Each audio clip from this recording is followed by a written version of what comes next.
Hello, this is Sandra Hart at Life Over 60.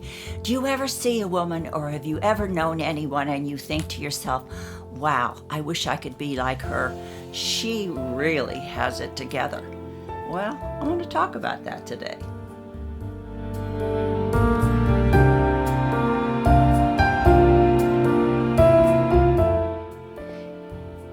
The other night we were sitting up in the garden and it was absolutely so beautiful.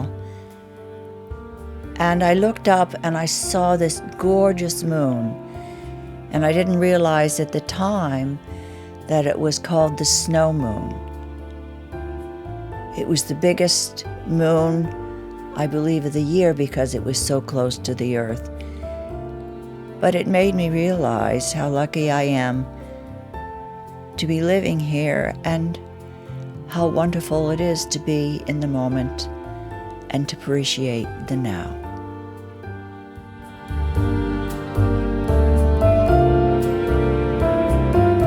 Hello and welcome. This is Life Over 60, and I'm Sandra. And if you are a woman who is over 60, over 70, or maybe even in your 80s, and you are interested in living the very best life ever, then this is the place to be. Today, I am going to share with you some of my thoughts about people who have it all together. You know, when I was a young girl and I lived in New York and I walked home to my apartment on the Upper East Side, I always wanted to walk up Fifth Avenue because the women that I would see there were absolutely so together. They were beautiful, they were thin, well-dressed, they had sunglasses, and they wore the scarves wrapped around their neck. But they just were absolutely gorgeous, and I used to look at them and say, wow, you know, someday I'm going to be like them. I am going to have it all together. Whenever I leave the house, I'm going to look like them. I'm going to have a life like them. You know what? Now that I'm older and I've lived life a little bit, I realize something. Nobody has it 100% together. No one. Nobody that you see and you envy and you think, wow, she's really together. She's got it all going. No, it's not true.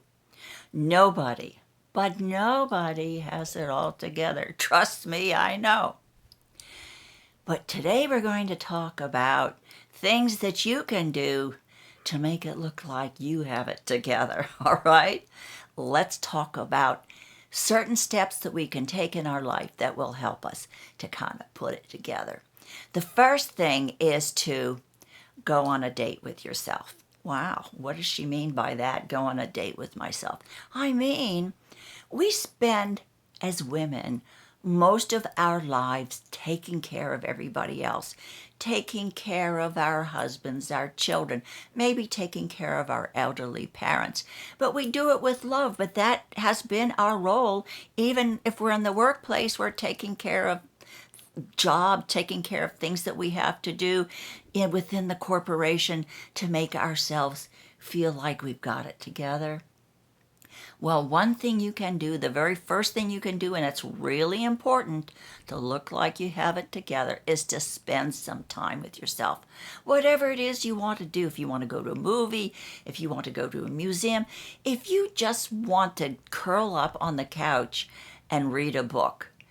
But this is your time. This is something that you are doing for yourself. That really helps you relax. That really helps you to kind of get it together. No matter what it is that you want to do, do something for yourself. Go out and have a date with yourself and enjoy you and enjoy just being you and who you are. Okay? Just enjoy you. The second thing that you can do is to, and I know I'm going to get a lot of flack probably from the beauty community from this, but limit your consumption and increase your creation. Now, what do I mean by that?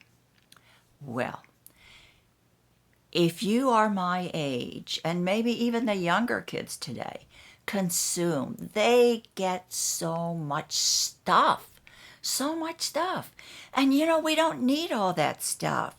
We don't need 6 closets full of clothes. We don't need, 25 or 30 palettes for our eyes and 100 lipsticks for our lips. And every time a new color comes out or a new skincare product comes out, we have to run and go get it. Stop. Really stop. If you find something that you like, keep it, enjoy it, and stick with it. I mean, how many eyeshadow palettes do you need? How many different colors of lipstick do you need? Now, if there's something coming out, a beautiful color, you just have to have it. But go through your cache, go through all the stuff you have, and eliminate. And don't have so much stuff around you, and use all of that energy to limit consumption and create and to expand creativity. And what do I mean by that? Find what it ever is in your life, and maybe you already know what it is, and spend your time doing that. I know that because of the situation and the life experience I had with my ex-husband who was mentally ill, I know that when I came out of that, I knew that I was different and there was something that I really wanted to do. And that is to help people, to help women. I go and talk to a women's shelter about starting over and opening a new chapter in their life and how there is hope after a bad experience because I've lived through it. So my main goal and the main thing that I absolutely love to do is to motivate people.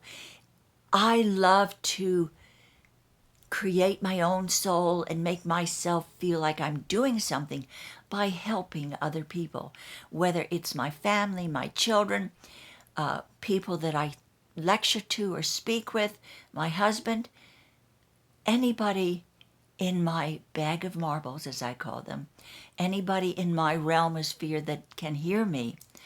I really feel like I've got it together when I'm sharing my knowledge and I'm sharing my expertise on how to live a better life. But honestly, I don't have it 100% together, and that's the honest truth. But if you can limit your consumption and expand your creation, that'll help you feel like that you have it together.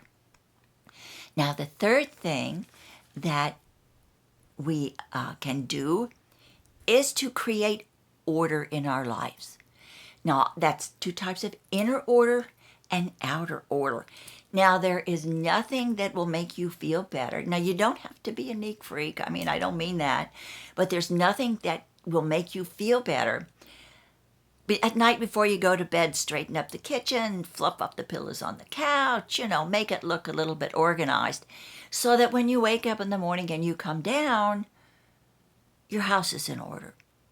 And that does give you a better feeling than coming down to chaos. Now, I know that we're all, if we have husbands or if we have kids and we don't really have control 100% of our environment. But before you go to bed, just spend a few minutes straightening up so that when you wake up and you have your first cup of tea or coffee, you feel like, things are a little bit together. And it does help an awful lot to have that outer order, because when you have that outer order, believe it or not, it gives you inner peace and it gives you a feeling inside that your life is in order. Now, I am not perfect. I'm sitting here and I'm looking over at my desk. Now, I live in a small space, 3 stories, but smaller houses. It's not real wide. So I have like a tiny little desk. It's an antique table that my grandmother had and my parents had and I inherited it. So I made that my desk and it is a mess. I'm looking over there and I've got nail polish, some Chanel samples, my calendar over there, and it's a mess. I'll show you a picture. But, I will straighten it up and make it a little more orderly because that does help me. But we can't be, completely have everything completely. This is not a hotel. We don't live in hotels. We live in houses that are lived in. But it helps maybe, at night just to straighten up a little bit so that when you wake up, you feel like you've got it together. And the next thing, the fourth thing that I've talked about an awful lot is to move that body. Get that booty moving. My stuff that I do a lot of writing and I'm sitting a lot. So I have, and I've told you before, on my iPhone or my iWatch, I have a little ding that goes off and reminds me in about every hour or every 2 hours. I set it different times to get up and to move around, whether it's just to walk around in my living room, whether it's to go upstairs or downstairs for a drink of water, or to go up into the garden, or to take Sophie for a walk. Whatever you can do to get out, keep your body moving. Don't just sit all day, because when you do that, you become lethargic, your endorphins go way down, and you don't feel like as good as you could feel. So get that body moving, and it does help your mindset, and it helps you maybe feel like, hey, maybe I've got it together. Now, the fifth thing that you can do is when you have a gut decision and you know in your heart, and you've thought about it, and you know in your heart that you think it's right, but everybody around you, your husband, your children, your neighbor, whatever, everybody say, nah, don't do that. That's absolutely not right for you. Or, hey, don't wear that dress. That color is awful on you. Or, hey, that dress is just a little bit too short. You're over 60, you shouldn't wear that. And, you've got too much makeup on your face. That's not right for a woman your age. You know what? Go with your gut. Stand by your decisions. Now, I don't mean this fly by the seat of your pants stuff, that you think. But if it's something you really have thought about, if it's a decision in your life that you say, you know what? I want it. I can do it. And it feels right inside. That's that inner order that you have. It feels right inside. So stand by your decisions. If you've thought about it and your gut tells you that it's right, stick by that and don't let all the outside static change your mind. A case in point, my daughter Brett, and some of you know her, she also has a YouTube channel. She grew up in New Jersey. She loves New Jersey. We lived on the Jersey Shore. She loves the water. She loves the people. She has friends back there. And when she was transferred to Chicago with United Airlines, she loved it. She loves the culture, the shopping, everything about it, except she was so lonely. She missed being on the ocean. She missed her friends. And she feels that Chicago is really not her home. But New Jersey is where her soul should be. Now, I personally think she should stay in Chicago. I thought, oh, such a beautiful city. You have such a wonderful life there. You never can go home again, Brett. You can't. But I have to admire her because she is not listening to any of us, and she's doing what she really wants to do. She's going home. She's going where she feels like she needs to be. So she's sticking by her decision. And do you know what? Any decision we make is fixable. You can always change it. And just death and taxes, I think those are the two things that I can think of right now that are kind of permanent.